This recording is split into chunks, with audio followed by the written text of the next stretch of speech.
So yeah, I'm gonna kind of move into a little bit more of the sort of specific musical stuff now. I wanted to, play a little bit of music from the album, look into one or two of the more sort of production-y stuff, bits of production stuff. First of all, I really want to, I've been thinking about this a lot when I've been making my music, and I've just been looking for these touch points. Sometimes I find it really hard as an artist to be that self-aware of what I like. I don't know if that makes sense.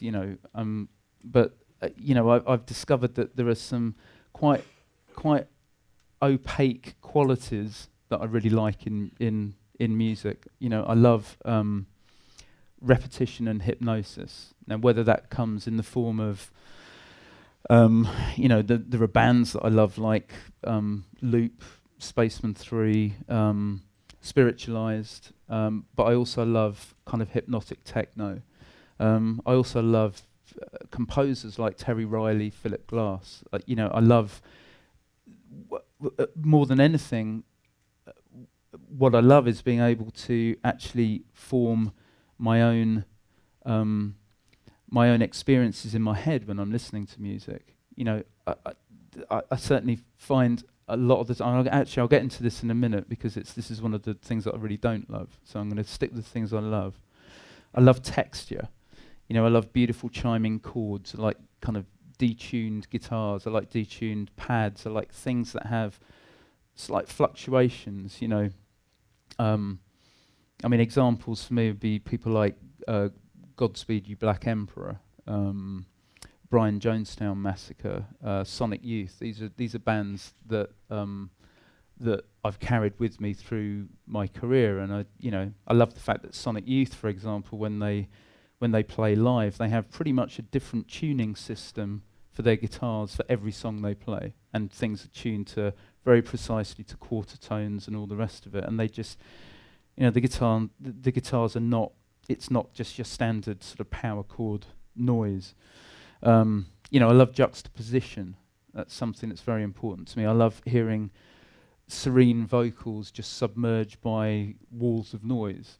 I love groove, and for me that's the very essence of electronic production. It certainly has been for a lot of my music over the years. And I also love an emotive and relatively literate lyric as well. So that gets me onto the core dislikes. So, for me personally, nothing ruins a track more quickly than crappy vocals.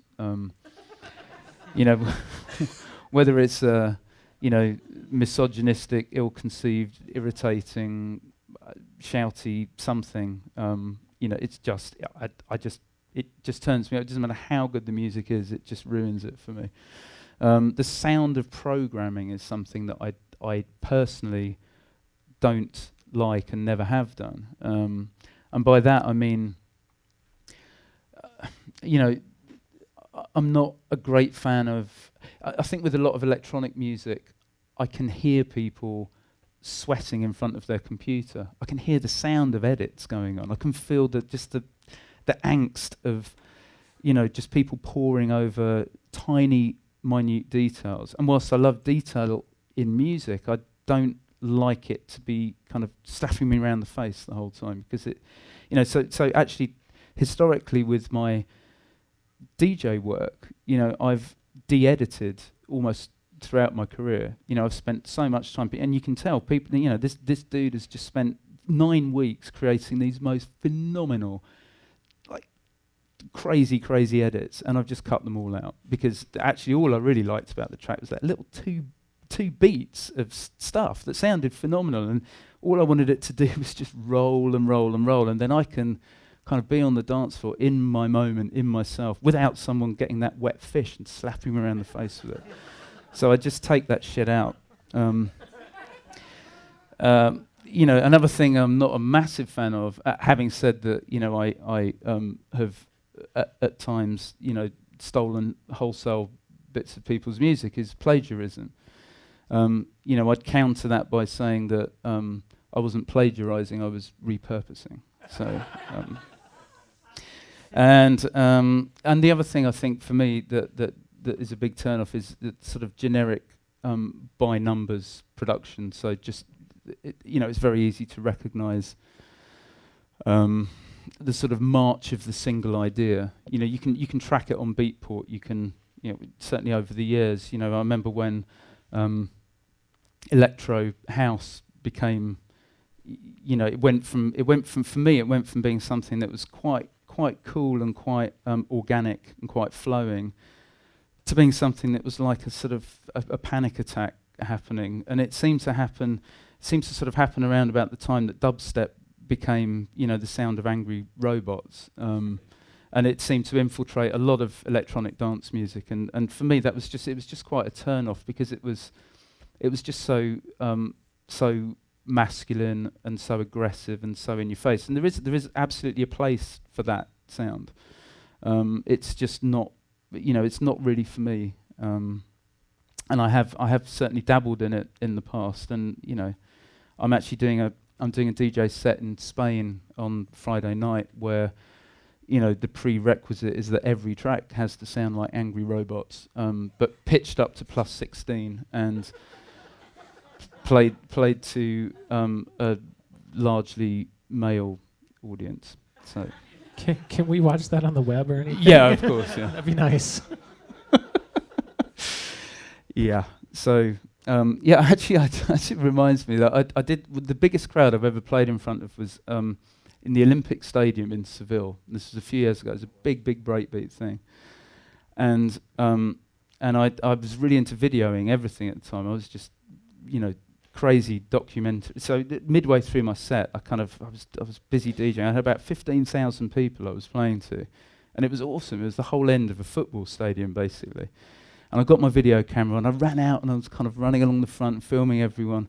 It was just awesome. I kind of went back like owning the place, Came back, put the video down, and ejected the CD that was playing.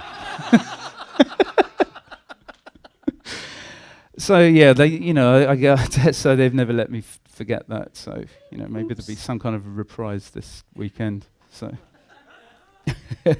so anyway, that kind of gets me down to regardless of the style that I'm writing in, what I aim to create is something that's organic. And for me, musicality is key and flow is key. So I was going to ask a question at this point, which is, if you guys make music, how do you achieve that organic flow in a computerized, quantized world without it kind of sounding like a bit of a mess? Anyone? Is it multiple choice? Well, let me answer that. Wait, we got a couple here. Here. I got a mic. Oh, go. I have a microphone here. Yeah, this is always a struggle for me, but it's I like playing things. I actually like to play parts. Yeah. I don't really sequence. I mean, I definitely edit and I step sequence, but I really like to play parts. Yeah. And then I leave mistakes in and variations in, and I really like to just let things happen with a human element to them, and not. I talk about micromind versus macromind, and when you're talking about the hyper editing thing, Yeah. I like to just kind of stay high level, at least for a while. Obviously, it's good to go back and futz and make things nice. Absolutely, yeah. But I think at the big picture, like get the big vibe, get the big groove, get the big broad brushstrokes down. Yeah. That's part of my process. Thanks. Yeah.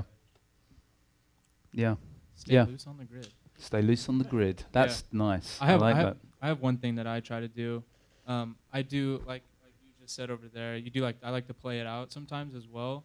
Like if it's way off, I might have to do some editing. Yeah. But sometimes I'll just let it go and I'll just keep playing that same progression over and over again until it's close enough to where it would work and it also has that humanistic feel to it. Yeah. Yeah, that's nice. I mean, for me, I think cultivating and curating those grooves is really important. It's very rare that I'll do tracks that are, plumb on the beat and on the 16s. I'll quite often I'll take individual components of a loop and I'll just very slightly shift them and just give the groove that that slight swing, that slight push and pull, without it being too disruptive to that hypnosis as well for me, because if I'm looking at kind of having that foundation to a piece of music, I want it. I want it to have a kind of repetitive feel to it. I don't want every bar to be completely different. I don't. That's just my style. But I want people to kind of be able to close their eyes and get into that sort of groove. So, another thing for me that, particularly with this album, that I've used a lot is the live element. So, but using the live element in more of a textured form. I'll use feedback, I'll use guitars, I'll use strings and pads. Quite often, slightly detuned, slightly atonal. Again, sometimes played live, and just allowing those, that human push and pull to sit on top of the groove. I find, for me personally, when I start messing around too much with transients, where by transients I mean just the individual drum hits. Sometimes that can feel too scattered for me. It doesn't. It needs to. My music, I look for something that's very kind of locked down in that kind of repetition. The other thing for me is vocals as well. So on this album, I mean, there's some of these tracks have 24-part vocal harmonies, and I'm going to talk a bit about how I do those in a moment. Also with effects, it's another thing I use to kind of allow that that organic flow, really, just allowing tails to tail off, messing around with BPMs so that the BPMs are going slightly out with the rest of the track. But again, that fundamental groove is solid. A lot of the other stuff that's washing around on top of it can be pretty loose, and you do achieve that feel of something that feels very live without it feeling too disjointed. And it was always a really interesting question for us, going back to Lunatic Calm days, I think, of how do you combine guitar music and electronic music, and that's kind of how I do it. And another thing that I haven't mentioned is filtering. So filtering's a really cool way of adding interest to the loops, adding a bit of organic flow. Just giving things that little subtle movement that the grooves actually need, that kind of push and pull that you really need in a groove just to keep the interest. So when writing, I've kind of in the past, prior to this album, I've always used rhythms as my starting point. And I don't know about you guys, rhythms are, for me, when I've been working towards the dance floor, have been absolutely fundamental. And I love them. I just love sitting there entranced by just a bunch of rhythms. I just always have done, always loved it, and they've always tended to suggest bits of musical ideas. But at the end of the day, you're going to end up with a load of dance music. That's it for me anyway. It sometimes feels like a bit of a tyranny. So with this album, to avoid it getting too stale, and to avoid getting artist block as well, I've just been trying all sorts of different things. So I've started tracks with, I've just sat down at the piano. I've started tracks using mad kind of filter mechanisms, all sorts of different bits and pieces. I'm going to show you a bit of Ableton stuff now. And this is just an example, I think, for me of trying to keep things fresh. So I'm going to play you a bit of this track, The Good Chameleon, and then I'll show you one or two techniques that I use as the starting point. The rhythms were the last thing on my mind really with this track until I came to underpin the work that I'd done on the sounds. But we'll just play some of it.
fast forward a bit.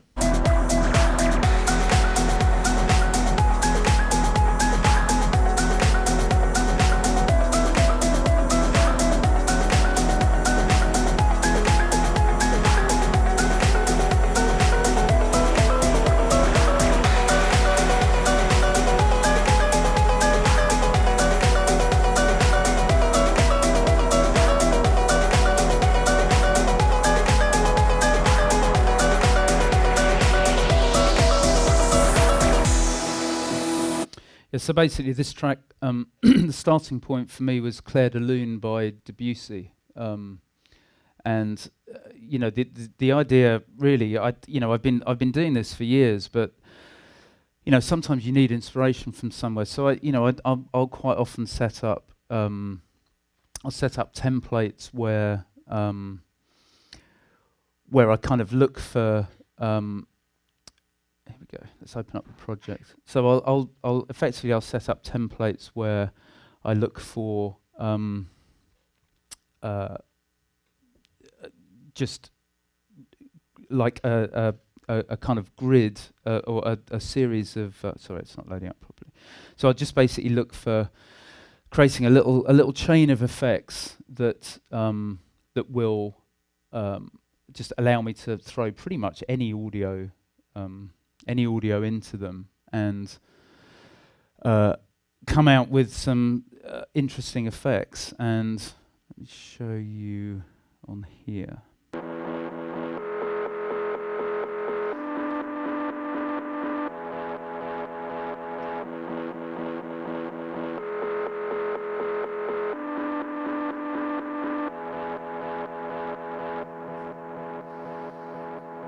So, you know, these are kind of captured versions of the Debussy idea. Now I've just created a little project that sets up the original process, or something that's quite similar to that original process.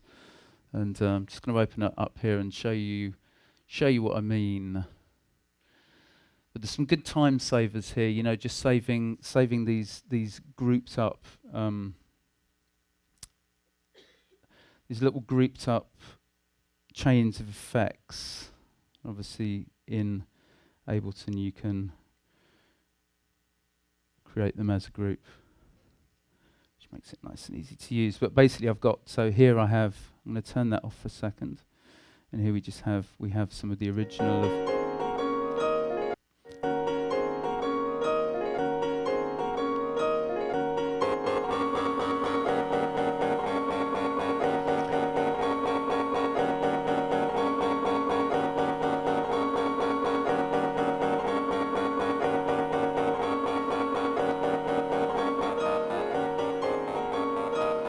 So basically, what I've done here is I've obviously got a couple of plugins working. I've also got Isotope Stutter working. So I've got a MIDI track down here that's kind of set to trigger different effects. So if we And so basically the idea with this is I'll feed it in, I'll feed the whole track in. In this case I won't even bother particularly quantizing it or anything, but I'll just start playing with the ideas. So I've got this rolling round on a kind of 2-beat loop. And I'm just looking for things that might be quite interesting, might be quite hypnotic above all.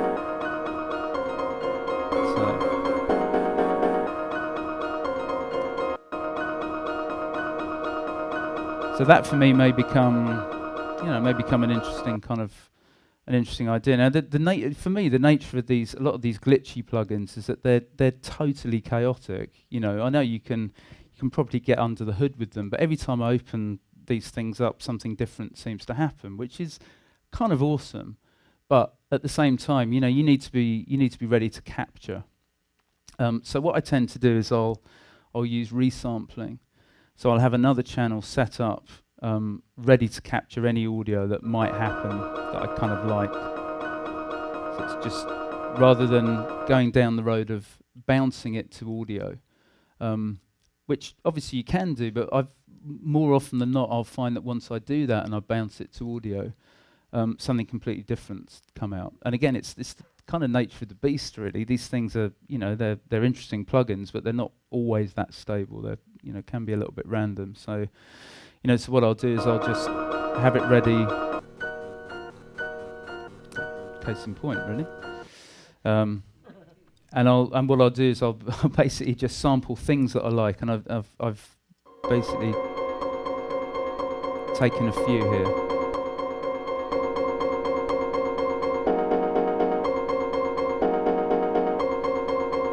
So, for example, on this track, I mean, these are the kind of building blocks that the Good Chameleon was made out of. And then the interesting process for me with this is I started building up these tiny little kind of 2-beat patterns, and they started to suggest more of a tune. So, unlike a lot of my music in the past, I actually used all of the content underneath it, the drums, the bass, everything kind of reinforced this Debussy idea. Later on down the line, I played some pads, I played a whole bunch of guitar parts, and everything kind of really locked into that, just that fundamental rhythm. But if you kind of drill down into these 2-beat pieces here, you can actually see from the waveform that there's a lot of roughness happening around the edge. There's some really nice transients there that are giving you that rhythm, but the stuff that's happening in between is properly messy, and I like that, So that's something. This is what I do with pretty much all of my projects now. Is I'll have like a channel strip, just ready to go to capture these things, to audio, but also to process them. So I find myself doing a lot of processing as I go, which is why when I open up my projects, as I did on the video that I did here last time, a lot of the time, Jeff was saying, well, can you show us how you did this? Well, not so much, because it's gone away and it now looks... Yeah, exactly. It looks like this. So basically, I've gone away and I've kind of, recreated some of those ideas. But I think, you can obviously here I'm using Effectrix, I'm using Tornado, I'm using Isotope Stutter. I mean, there's a ton of others, Glitch, all sorts of stuff. Just find stuff that you like. Have your templates ready. This is a really nice technique for kickstarting a project. It could be any audio. You don't need to get too involved in warp markers and, possibly after the event, if you want to go in, you want to really tighten things up, then by all means, get in there and do that. But the original process for me, and actually with these top lines here, where it's going through the effect, you can. What I'll tend to do is, rather than get too much into the warp marking, is just try and find ways of actually shifting the audio around. Just finding different ways of kind of shifting the audio around and just giving you those transients, which is, in this case, what I was looking for. So I'm just going to go back to the full version of the track. So does anybody else kind of use those sort of techniques when they're starting tracks up, or you find it pretty useful? Have you got any good tips for people on which kind of techniques or which ones to use? Or there you go. I end up duplicating, like if I find a cool loop, I'll just like copy and paste it over like 5 minutes. Absolutely, yeah. And then I'm totally spacing on the name of one of these like glitchy stutter ones that I have. I do use Stutter Edit as well. Yeah. But there's this other one where you just go crazy with parameters and you record for 5 minutes. Yeah. And then you just go back and you're like, oh, that part's cool, Exactly. this part's cool, and just chop it up and then... Yeah, make I a mean, loop it's out of that. yeah, it's a beautiful thing because you kind of you're preserving like big chunks of the the original sound quality of the pieces that are being fed in there, but it's doing all kinds of crazy shit and yeah, absolutely, yeah. I mean, there's so many options of that. I mean, it's not something that I would sometimes I'll come to tracks with quite a clear focus as to what it is I want to achieve, but then there's other times when you're kind of I don't know, today I'm just not feeling it. It's certainly something that works for me. And then, with this track, it's just, it's just gradually, it's just been gradually built up. So I've got all these different guitar parts that I've played in that just form layer after layer. That everything that I put in after those original sessions with the Debussy tracks were just designed to just to support those ideas and give them extra weight. So, again, everything's like these guitar parts were very, very heavily side chained again to give it that kind of transient energy.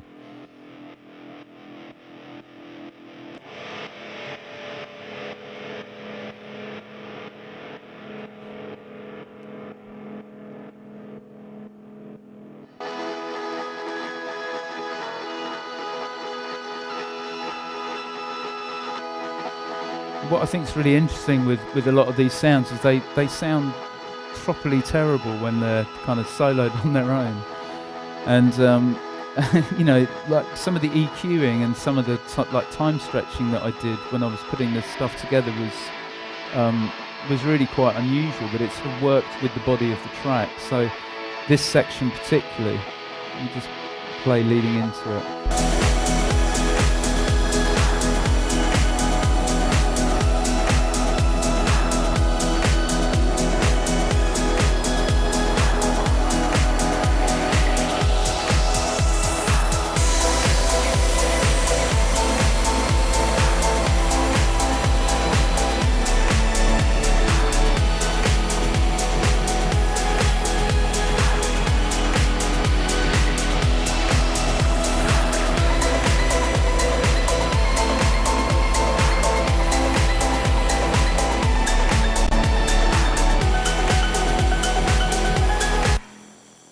I mean, that's the the net effect, but a lot of those parts they're playing very, very specific kind of forensic roles in the way that that really, really broad sort of almost wall of sound kind of feel comes across, and some of those detunings and some of those frankly amateurish performances, I think they go quite well in creating this kind of like slightly unsettling feel. And at the same time, it's relatively kind of uplifting, and it's just adding an extra track there just to see what the track count was, and we're up to 62 tracks on this tune, and that's part of the reason why I really don't want those glitchy plugins kind of firing off their mad shit, whilst I'm actually trying to lock everything down into more of a focused groove. So yeah, so that's pretty much it for that. Any questions on that? Yeah. Hold on a second. Yeah, hang on, let's just get the mic down. Yeah. I noticed you were using the resampling, and so I thought the resampling was just the it resamples everything. Is that in Ableton 9, or are you just soloing a track? Yeah, so I'll just solo a track and just record that track, which is really nice, for live takes and for the more experimental stuff. So you can just be looping that 2-bar loop and resampling as much of a file as you want, and then maybe go back to the plugins, mess around with those settings, and just record a whole ton of it. You will find stuff that you really dig in there. It's I do stuff like that, but I'm routing it to another track and doing it in the session view, so I can keep going. Yeah. But I feel like sometimes I'm going back and I put it back to master, and I'm it's like wasting time. Well, and it looked like it might be faster to do. Yeah, very much so. I mean, at the end of the day, for me, it's always about workflow, right? Because the more of a barrier you have between you getting your idea out and you're rerouting across channels here and all the rest of it, and then nothing's happening, and the idea's starting to evaporate, and you're getting cross with it, and all the rest of it. And it, I'm exactly the same. I want things. That's partly why I use Ableton. I have used Logic, and I've used I've used Cubase for years and years. But for me, they didn't have the workflow that I was looking for. I like to get ideas out quickly. I like to work with them fast. I have some good quality analog digital converters at home. So it's all about the workflow for me, and that the resampling is a really nice way, I think, of just seizing what you're doing there and then. I guess something random I noticed, but on all of your sends, you have them set to pre, and I guess they're default on post. Any reason for that? No, not really. Just incompetence, probably. So. I was wondering if maybe it sounded cleaner before, pre. Because that's the pre-effects, right? Yeah, that's right. Yeah. So I use significant. I don't know if. Yeah. So I have the sort of bus system set up, and then I have my effects returns at the bottom. So yeah. The effect. Yeah. I'll almost never put any effects on individual channels. So it's I want the cleanest possible signal and the most control over the. So I would, with this, for example, I have effects on different buses. I think one thing with effects that I've found over the years is very, very easy to overlay, basically to go too overboard with effects. Effects for me are about creating a sense of place for your track as much as anything. So, I used to, years and years ago, I'd have a slightly different reverb on each drum, or something to bear in mind when you're taking samples from sample packs is a lot of the time they come with natural reverb and all the rest of it, and it's a nightmare because it's like you've got 15 different bands playing. One of them's playing over town, that one's playing in a little church, one's down the road in the toilet. It's a complete nightmare. So yeah, so I think for me it is important to get those those signals pretty dry, and it tends to give a much cleaner overall sound at the end of the day. Okay. Yeah. What you can see there, this is part of my template. So, when I open up a new track, I pretty much, I'll just show you. Templates are awesome because they just save lots of time. And I think everyone should have theirs. This just particularly works with my personal workflow. It's just ready to go. Everything, I used to mix up until about 2 years ago. I used to mix on a 32-channel desk, and I had two Apogee converters, 16 channels of beautiful audio going out to the desk, and everything was kind of mixed through there and then fed back into the computer. And actually when when you're doing a remix for somebody and they come back and say, "Do you mind just making the tambourine a bit higher?" Really, it's like half a day for me just to get the project back up on the board and all the rest of it. And I started experimenting working like this with a super good quality set of headphones and just really getting into the forensics of the EQing of tracks, and and just realised that I was actually doing a better job keeping everything in the box, and it's just an absolute joy now to be able to pull these projects up and they are good to go. There's just nothing additional. It's not to say that using out of the box keyboards and all the rest of it. I have a bunch at home and I do dig them out now and again, but increasingly for me, I'm I guess I'm quite scientific when it comes to the music making process, even though I think I'm quite an artistic person, but I'm when it comes to the music, I'm not I don't use the session view, for example. I don't jam with ideas. I tend to, and I think it's probably my legacy of going back to days with Cubase and Logic and very linear sort of mindset. And for me that's about that organic flow. It's getting away from the blocky sort of loops. You know, I'll do almost everything with the mouse when I'm making music, and do almost everything in this view as well. So, any other questions? There you go. You have your production sound. Are you thinking about live Are you performing it as a DJ, just 2 tracks, or are you actually thinking about tracks you're going to mute and perform live? That's a great question, and actually none of this music I've performed live yet at all. My goal is to perform it live at the end of the year, and you know, the last time I played in a proper live band was 18 years ago, and I'm so excited about doing that. You know, about coming, because this music, I think, generally lends itself very well to, you know, to the live arena.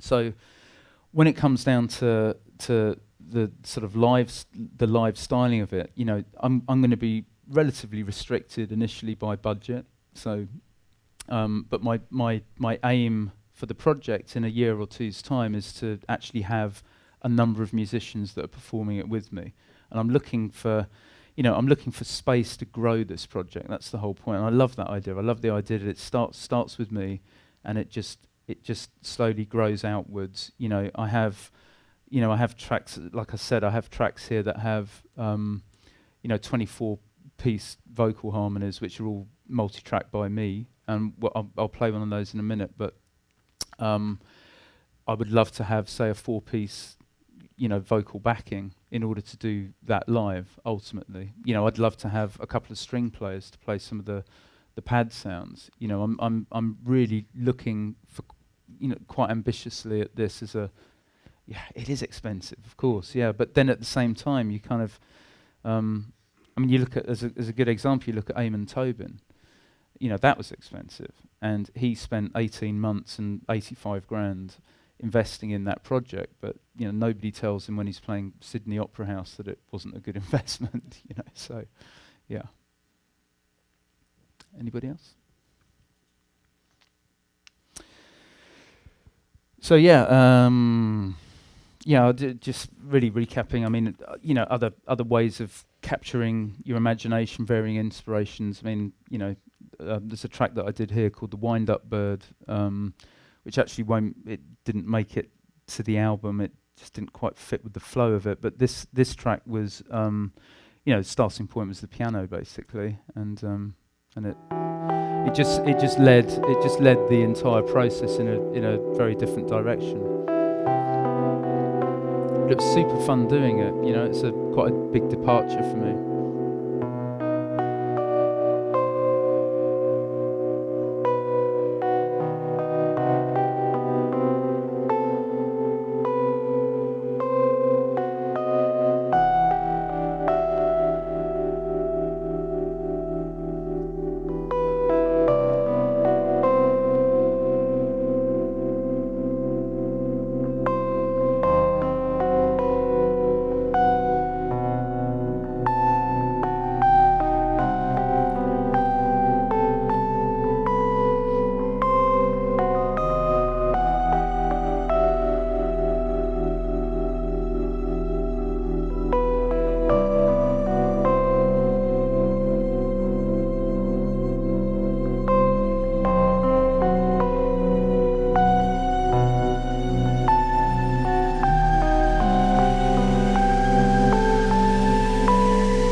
Yeah, I mean, basically with a track like that, there's no way that track would ever have come about without using something very different for me as a. Cool.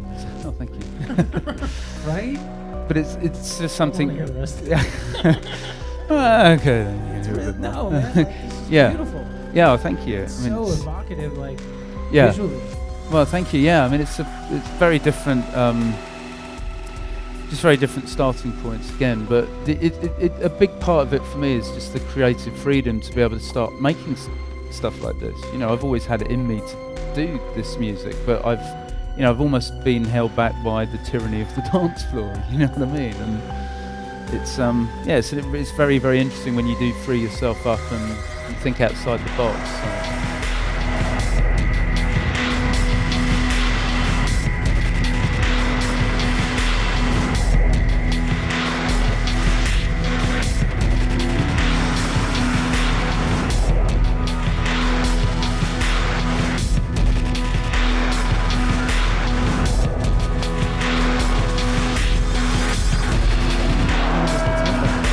Tempo you've been at liberty to really mess no, with and much. you know, I have actually on my my Lunatic Calm albums, my Elite Force albums, pretty much everything I've done as an album over the years, I have had tracks that have been pretty down tempo. I mean, the second Lunatic Calm album, we had a track that was in 7/8 time. We had a tune that was super slow, super moody, and it's I've always really tried to do that with albums because I'm a great advocate for them. I mean, I think for me as an artist, it's my opportunity to write a book, and I suppose you can put it into a movie analogy in a sense. Singles are a bit like movie trailers, and 1 hour sets, DJ sets, are a bit like seeing lots of movie trailers just punching you repeatedly around the face, which is fine. But do you want to go to a big festival and hear that for 10 hours? And I think with albums it's your chance to be an artist and to dig deep and find some voice. So. Hey Simon, I have a quick question for you if you don't mind. When you wrote this track, when you went into the studio, did you have an anticipation about making something like this? Or did it just kind of happen and you just went with it?